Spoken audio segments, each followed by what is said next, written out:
नमस्कार दोस्तों, स्वागत है आपका आपके अपने चैनल हंग्री स्पिरिट्स में। हंग्री स्पिरिट्स देख रहे सारे दर्शकों का मैं अंजू शर्मा दिल से स्वागत करती हूँ।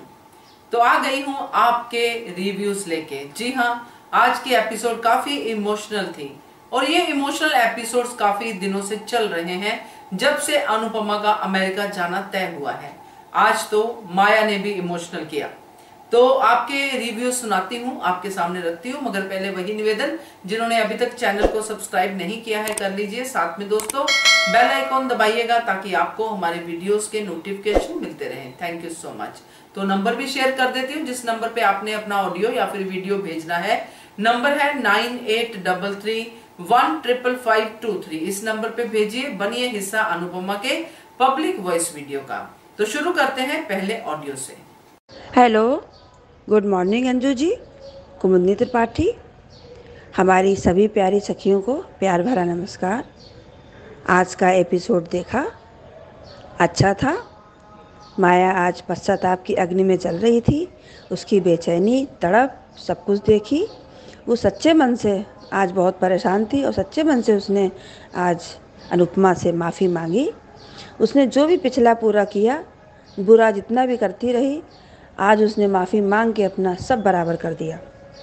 माया बहुत बेचैन हो जाती है जब उसको अपने किए पर पश्चाताप होता है, और ये अच्छे दिल की पहचान है। जो अपने गुनाहों को मान ले और समझ ले कि हमने क्या क्या गलत किया है। अनुज अनुपमा की बातों में अनुपमा छोटी अनु और माया के ध्यान के बाद जब पाखी को ध्यान के लिए कहती है हाथ जोड़कर, तब अच्छा नहीं लगा। अनुपमा को पाखी की बहुत चिंता है, और क्यों ना हो, माँ जो है। अनुज फ़ोन करने को कह रहे हैं अनुपमा को। अरे अनुपमा ऐसी है ही नहीं, वो ज़रूर करेगी फ़ोन। अनुज तो क्या, अनुज को तो बहुत प्यार करती है। अनुज क्या, वो तो सभी को फ़ोन करेगी। अनुज को कहना कि अगर तुमसे दूर ना रहा गया, मुझसे दूर ना रह गया, हम तुमसे ना रह पाए, तो मैं यूएस आऊँगा अपने अनु को दूर से देखने। बहुत अच्छा लगा। यही बॉन्डिंग देखनी है मान की, जो अब देख रहे हैं। माया का बार बार फ़ोन अनुज काट रहे हैं। अनुपमा ने मना किया, मत काटिए, उठाइए। माया बहुत परेशान है अनुपमा से मिलने को। अनुज नहीं चाहते थे, पर अनुपमा ने इशारा किया कि आने दो, तो माया अब अनुपमा से मिलने आ रही है। माया ने राहत की सांस ली जब पता चला कि अनुपमा पास वाले ग्राउंड में है। अब अनुज को जो चिंता हो रही है अनुपमा की, वो पहले करनी चाहिए थी, तब की नहीं।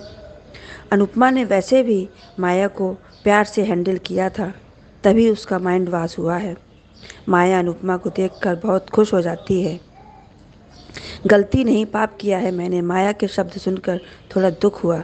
सुनकर वो अनुपमा से माफ़ी मांग रही है, अच्छा कर रही है। माया का कहना, मैं तुम्हारे पैर के धूल के बराबर नहीं हूँ, अच्छा लगा सुनकर। आज माया ने सब कुछ कहकर पश्चाताप कर लिया। सच में अनुपमा, मुझे अपने आप से घिन आ रही है। एक एक शब्द माया का आज उसका सच था। माया का कहना कि अगर मेरी वजह से यूएस जा रही है तो मत जाओ प्लीज़, ये सुनकर अनुज के भाव तुरंत बदल गए। अनुज बहुत बहुत खुश हो गए। आज माया का रोल बहुत अच्छा लगा। उसके एक एक शब्द में सच्चाई थी। अनुपमा का अमेरिका जाने का दृढ़ विश्वास देखकर अनुज खुश, पर माया बहुत परेशान हो गई ये बात सुनकर। प्रीकैप में देखा कि माया की डेथ हो गई है। बरखा कह रही है एक माँ दुनिया छोड़कर चली गई, एक माँ देश छोड़कर जा रही है। अनु के ज़िंदगी में माँ का प्यार है ही नहीं। तो ये सुनकर अनुपमा सोच में पड़ जाती है। दूसरी ओर वनराज समझा रहा है अनुपमा को, अपने सपनों को किसी के लिए भी मत रोकना। अब आगे देखते हैं कि अनुपमा क्या करती है, यूएस जाती है कि नहीं जाती है, तो आने वाला वक्त बताएगा। आगे क्या होता है देखते हैं। धन्यवाद। थैंक यू सो मच कुमुद जी, आपका ऑडियो काफी अच्छा था, काफी अच्छे से आप एक्सप्लेन करती हैं। और माया के प्रति जो आपने कहा है वो सच है, क्योंकि माया अब जाते जाते भी जो है अपनी माया दिखा गई है, और ये माया कुछ अलग तरह की माया थी। थैंक यू सो मच आपके ऑडियो के लिए। चलिए आगे बढ़ते हैं, अगला ऑडियो सुनते हैं। क्योंकि इस स्टेज पे मैम मैं भी गुजरी हूँ, तो मैं उसी नज़रिए से देखकर बता रही हूँ कि उसे बहुत तकलीफ हुई होगी। छोटी को उस बात की तकलीफ जरूर हुई होगी कि देखो मेरी माँ मुझे छोड़कर चली गई। भले वो थोड़ा सा प्यार करती हो, नफरत करती हो, जो भी करती हो, उसकी माँ से उन्होंने अपनी गलती को एक्सेप्ट किया। यहाँ तक कि जो गणेश जी माया को अनुपमा ने दिए थे, अब वो जान बचाने के चक्कर में उसके हाथ में गणेश जी चले गए। तो वो कहते हैं ना, गुड वाइब्रेशन के पास ही ना भगवान दिखते हैं, बैड वाइब्रेशन के पास भगवान थोड़ी देर उनके हाथ में रहते जरूर है, उनको सुकून जरूर देते हैं, लेकिन जो गुड वाइब्रेशन जो होते हैं उनके पास भगवान किसी हाल में भी पहुंच जाते हैं कि नहीं मुझे जाना है।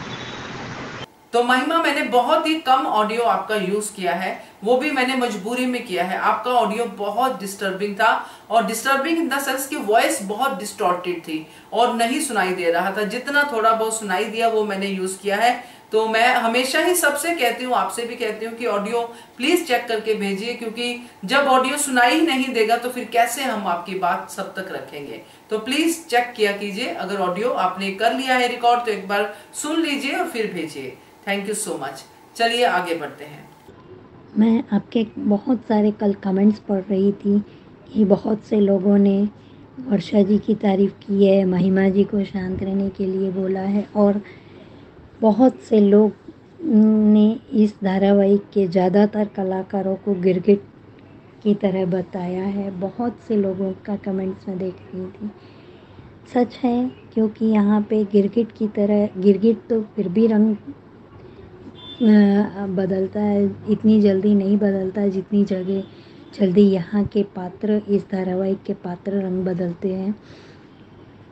आपका देखने के बाद में मैंने पूरा का पूरा धारावाहिक देखा, उससे मुझे यही समझ में आया कि हमारे बड़े बुजुर्ग जो भी कहावतें कह के गए हैं, वो बहुत सारी कहावतें इस धारावाहिक पे लागू पड़ती है। जैसे कि पहला वचन वाली, दूसरा गिरगिट वाली, तीसरा प्राण और प्रकृति साथ में आए और साथ में ही जाएंगे।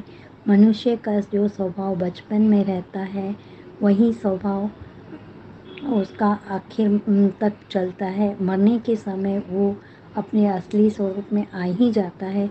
कोई इंसान अगर अच्छा हो और किसी समय के चलते, किसी खराब समय के चलते वो अगर बुरा बन जाता है तो भी वो मरने के समय वो अपने असली स्वभाव में आ ही जाता है। उसका सबसे बड़ा उदाहरण माया दिखाई गई कि माया शुरू में अच्छी ही होगी, पर उसके बाद उसके साथ सच में हादसे हुए होंगे, तभी उसने बस यही अपने अनुभव पे से सीखा होगा कि जो चीज़ या जो इंसान हमको अच्छा लगता है, जो हमें चाहिए, वो छीन कर झपट के ले लो। किसी पे क्या गुजरेगी ये मत देखो, लेकिन मरने के समय वो इंसान अपने स्वभाव में आ ही जाता है। और तीसरी कहावत इस धारावाहिक में माया पे लागू पड़ती है, पर बाकी बरखा और वनराज पे भी वही कहावत लागू पड़नी चाहिए। जिसको कोई नहीं पहुंच सकता है उसको अपना पेट ही पहुंच के, उसको अपने बच्चे ही पहुंच के दिखा देते हैं। जिसके स्वभाव को कोई भी नहीं कर सकता, उसके सामने कोई भी नहीं बोल सकता, उसको अपने बच्चे ही बता। कल माया को छोटी अनु ने पूरी तरह से कह दिया कि आपसे अच्छी मेरी मम्मी है, आपने मुझे अनाथ आश्रम में छोड़ दिया था। ये सब सुन के माया को बहुत गिल्ट महसूस हुआ कि मेरी बच्ची इतनी छोटी उम्र में प्यार और नफ़रत को समझ सकती है। ये बात वनराज और बरखा पे क्यों नहीं लागू होती मैम? इस धारावाहिक में अगर कहावतें बड़े बुजुर्गों की सत्य होते हुए दिखाते हैं तो बरखा तो मैं बहुत बार बोल चुकी हूँ कि बरखा अपने किसी भी रिश्ते के लिए वफादार नहीं है। यहाँ तक कि उसे सारा को भी कभी याद करते नहीं देखा गया, कभी भी नहीं अकेले में या किसी से बातचीत में भी कहा गया कि मेरी सारा ऐसी है। बस हाँ, जब देखो आग में घी का काम करती रहती है। और वनराज भी अभी नहीं सुधरा है। भले अब हम सबको लग रहा है कि वो काव्या की प्रेगनेंसी की वजह से सुधर गया, लेकिन नए प्रोमो के हिसाब से तो वनराज भी नहीं सुधरा। इस पे भी वही कहावत लागू पड़ती है कि प्राण और प्रकृति साथ में आए और साथ में ही जाएंगे। ये बुरा इंसान है तो बुरा ही रहेगा। अभी भी वो, मुझे नहीं लगता कि अनुज और अनुपमा को एक होता देखना चाहता है। तभी तो उसने नए प्रोमो में कह दिया कि अनुपमा, अब तुम किसी के लिए भी अपने सपने को मत छोड़ना। अब अनुपमा ऐसे दोराहे पे आके खड़ी है कि वो क्या करेगी क्या नहीं। लेकिन ये तो धारावाहिक है मैम, इसमें हीरो या हीरोइन सब तरह से सब फील्ड में होशियार ही होते हैं।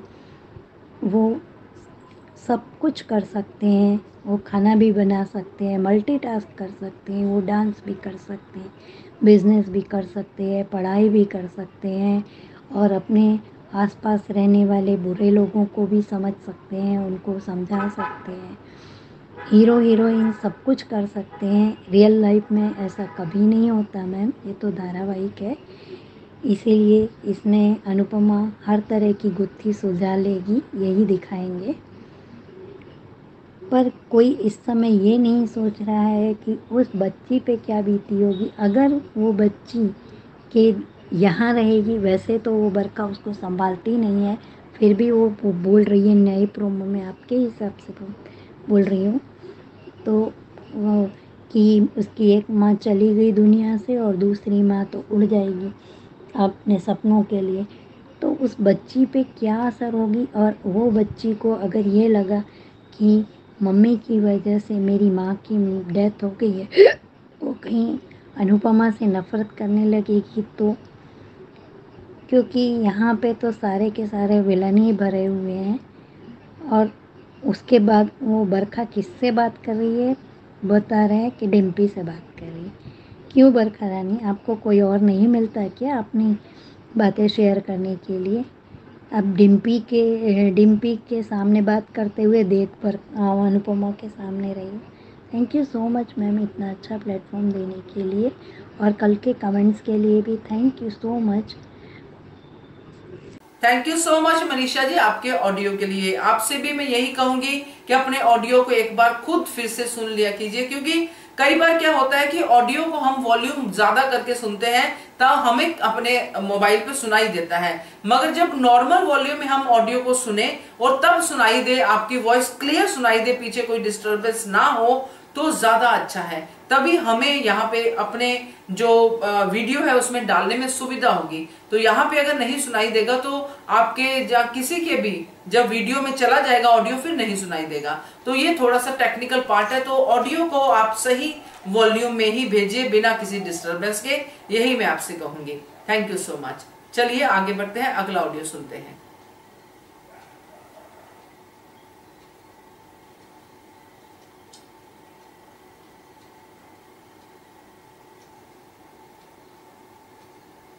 सही है कि गलत? Thank you so much.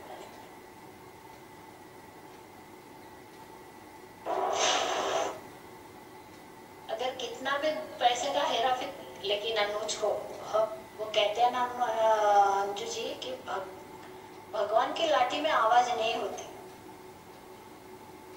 अब इतना कुछ माया के साथ हुआ। बिल्कुल सही कहा आपने ख्याति जी कि भगवान की लाठी में आवाज नहीं होती। जैसे ही गणपति बप्पा का जो मूर्ति है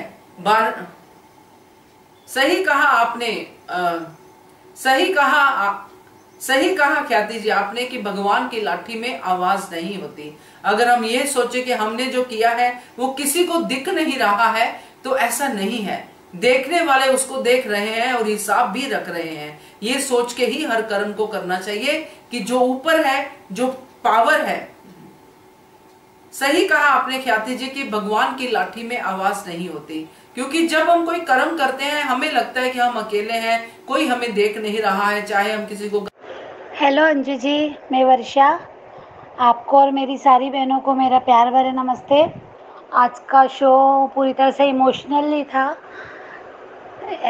शुरुआत से लेके आखिरी तक, रिकैप में भी।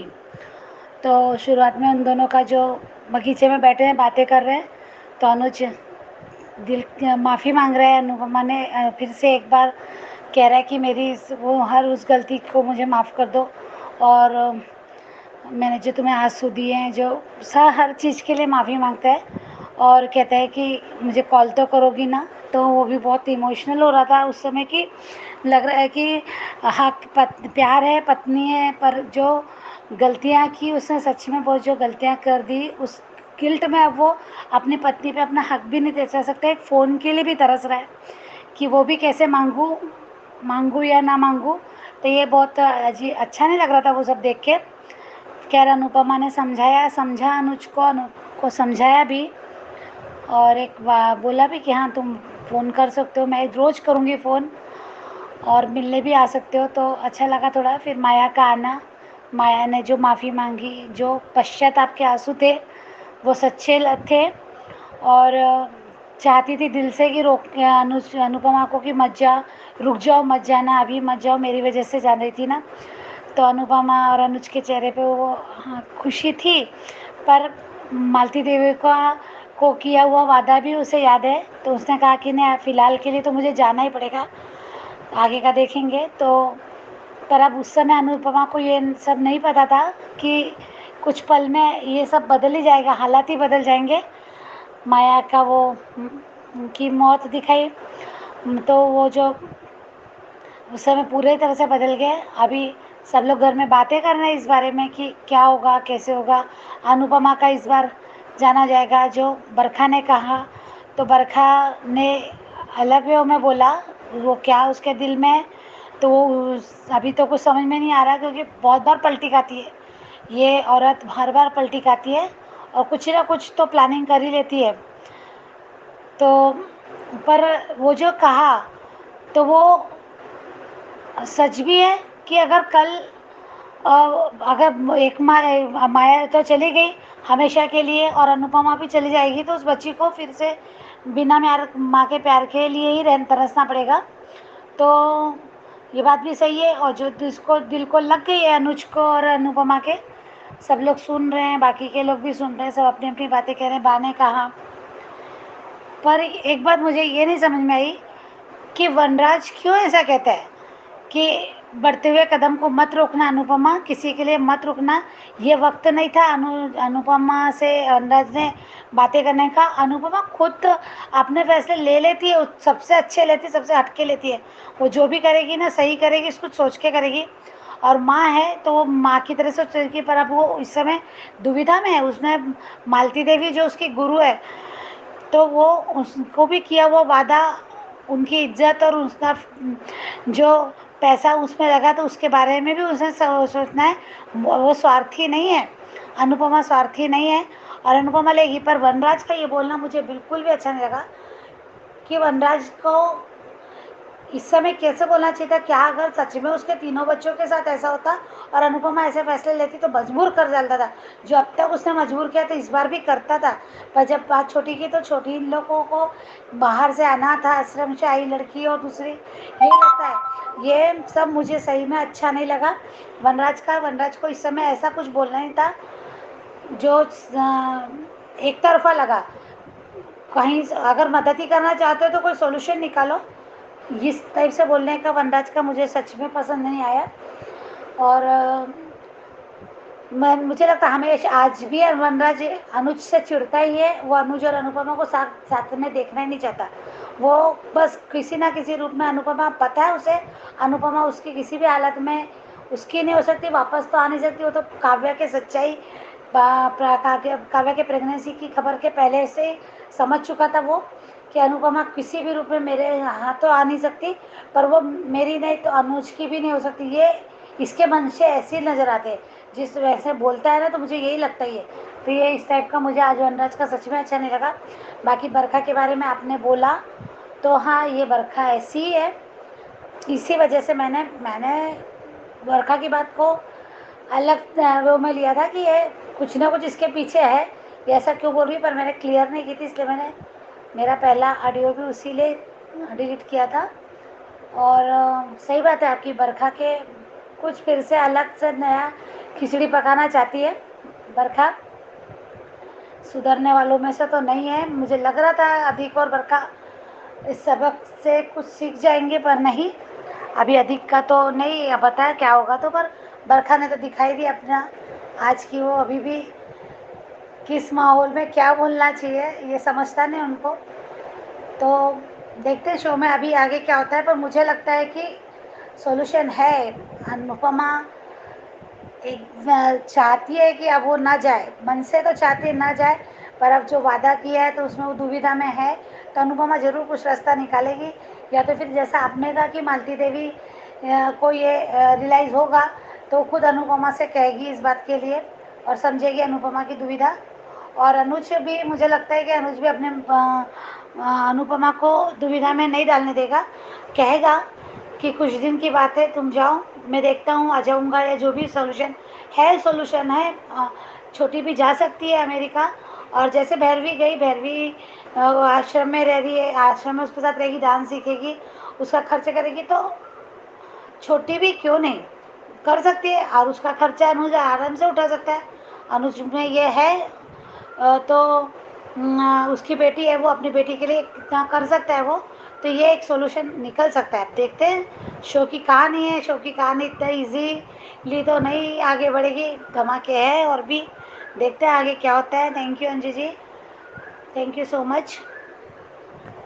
हेलो अंजू जी, माफ़ी चाहूँगी, मैं आपको दोबारा ऑडियो सेंड कर रही हूँ। अभी मैंने यूट्यूब पे देखा कि अनुपमा यानी छोटी बहुत रो रही है कि मुझे माँ चाहिए। तो अनुज कहता है कि नहीं दे ला के दे सकता मैं तुम्हारी माँ, अब वो कभी नहीं आएगी।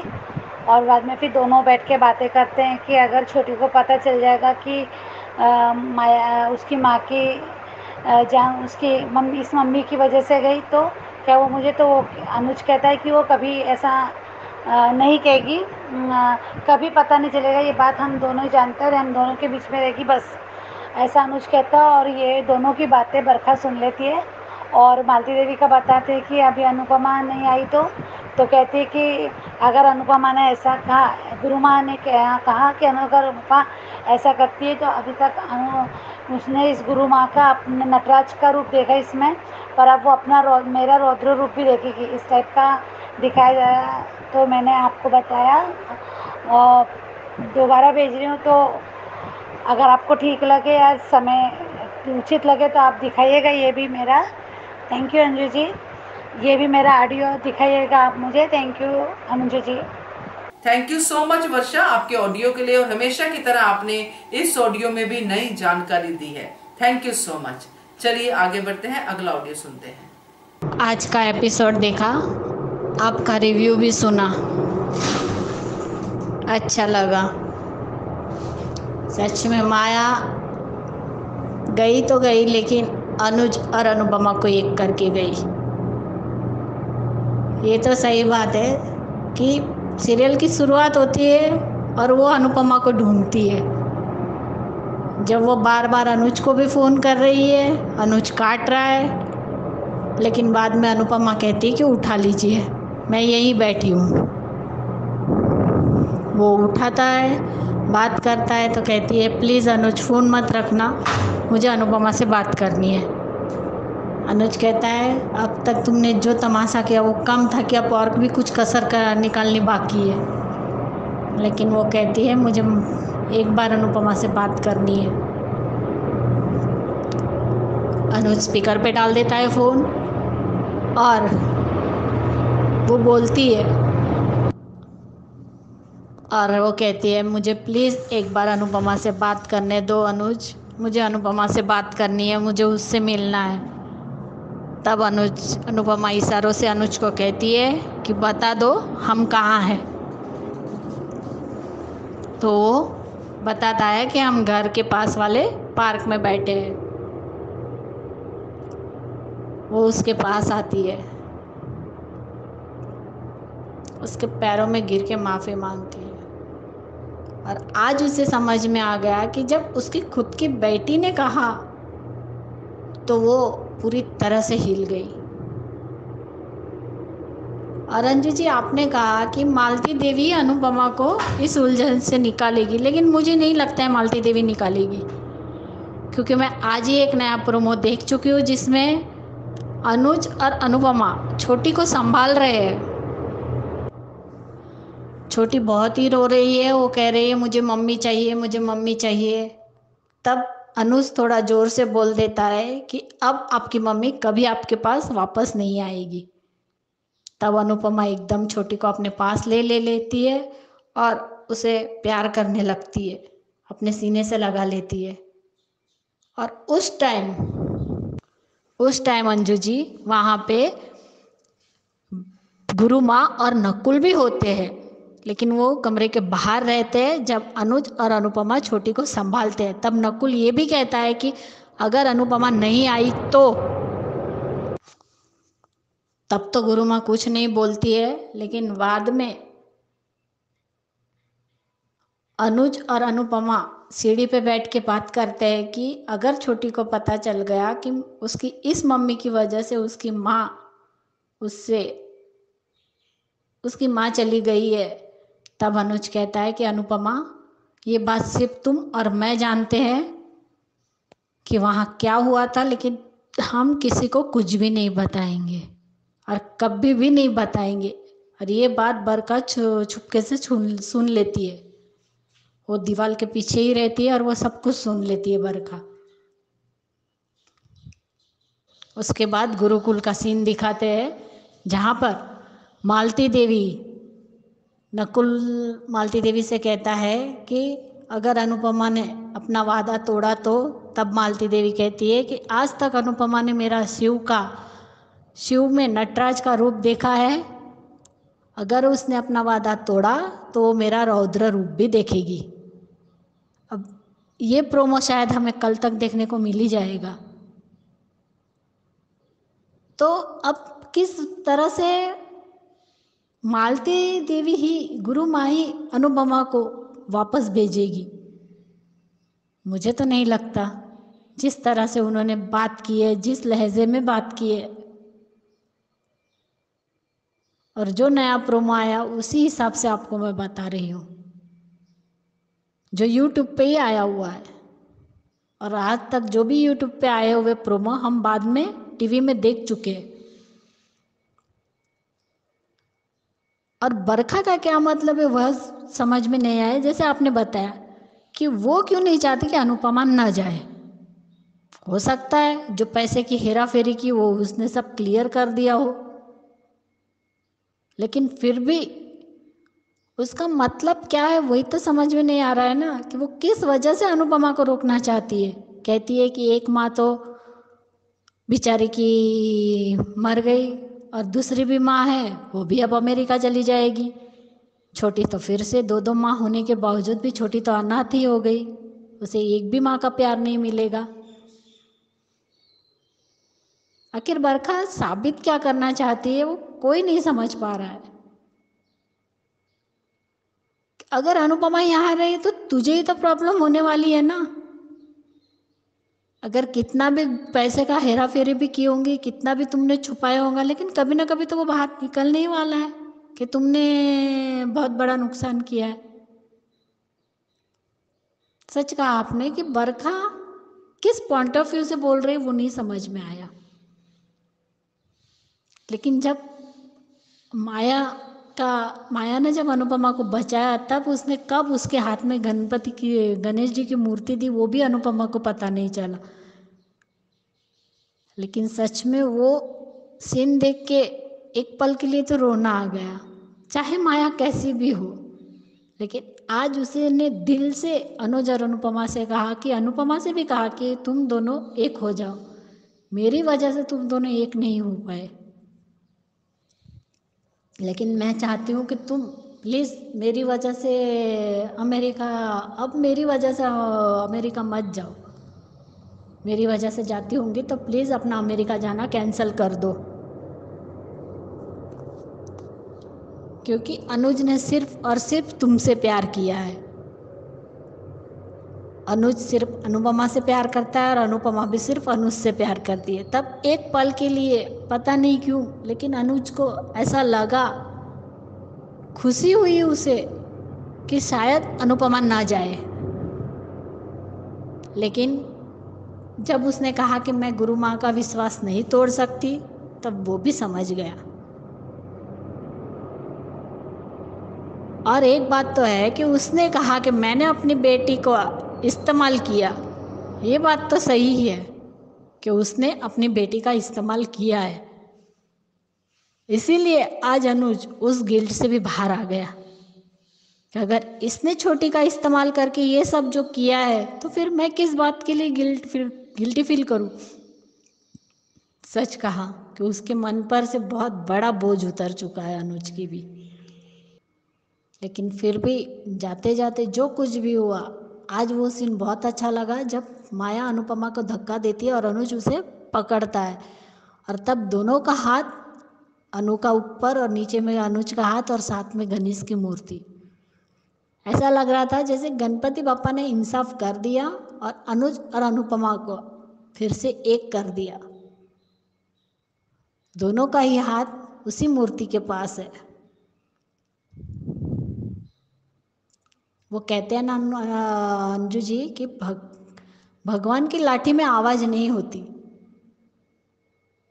अब इतना कुछ माया के साथ हुआ, फिर भी अभी भी बरखा अगर नहीं सुधरी तब तो कुछ कह ही नहीं सकते कि बरखा किस मिट्टी की बनी है। इतना सब होने के बावजूद भी उसे कुछ भी फर्क नहीं पड़ रहा है कि माया कितनी नेगेटिव थी वो पूरी पॉजिटिव हो गई और अपनी गलती मानी, सब कुछ माना।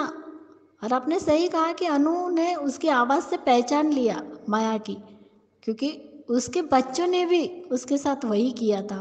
तोसु बेइज्जती करता था, पाखी बेइज्जती करती थी अपनी माँ की, तो वो उस दर्द से गुजरी है अनुपमा। इसीलिए माया की आवाज़ समझ के वो समझ गई, आवाज़ सुनकर। लेकिन सच कहा कि मैंने पाप किया है माया ने, और आज पहली बार अनुपमा ने पहल करते हुए अनुपमा से, अनुज से आई लव यू कहा, तो अनुज ने भी अपनी तरफ से आई लव यू टू कहा, और अनुज ने आई मान यू कहा, क्योंकि उनका शॉर्ट नेम बनाया हुआ था मान। और जब अनुपमा ने अनुज को प्रपोज किया था, वो जो 7 मैजिकल वर्ड थे वो बहुत बड़े थे। I want grow old with you, उसका शॉर्ट फॉर्म बनाया था उन्होंने मान। आई मान यू टू, ये कहा बाद में अनुपमा ने। दोनों में प्यार है, अब तो कोई प्रॉब्लम ही नहीं, दोनों एक भी हो सकते हैं।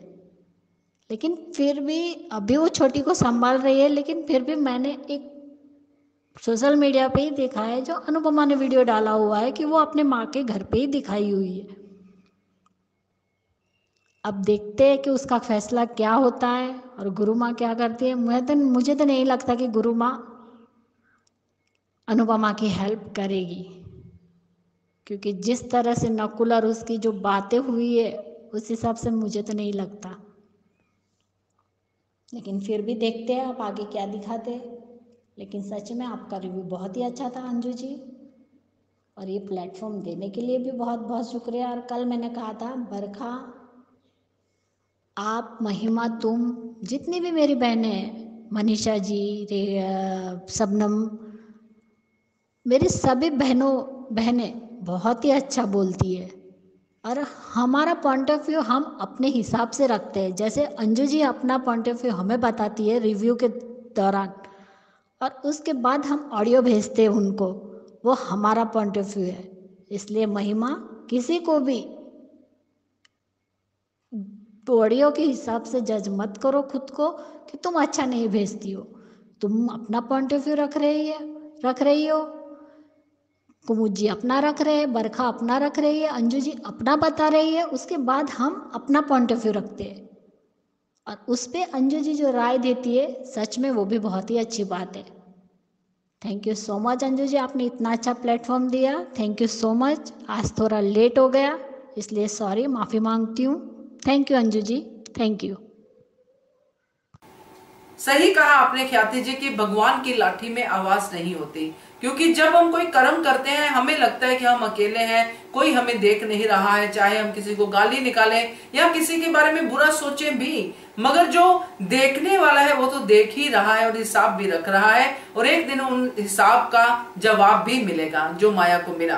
तो खैर, माया ने जाते जाते अपने पाप कुछ तो धो ही लिए हैं, जो उसको इतने आसानी से मौत मिल गई। तो चलिए, ये आपका ऑडियो बहुत अच्छा लगा मुझे और अच्छे से आपने भेजा है, थैंक यू सो मच आपके ऑडियो के लिए। ये थे दोस्तों आज के ऑडियोज, कैसे लगे आपको जरूर कमेंट करके बताइएगा, और अगर आपका भी मन करे भेजने का तो भेजिए। नंबर है 9833155523। ये व्हाट्सएप नंबर है, इस पे कॉल्स या फिर टेक्स्ट मैसेजेस अटेंड नहीं होते हैं।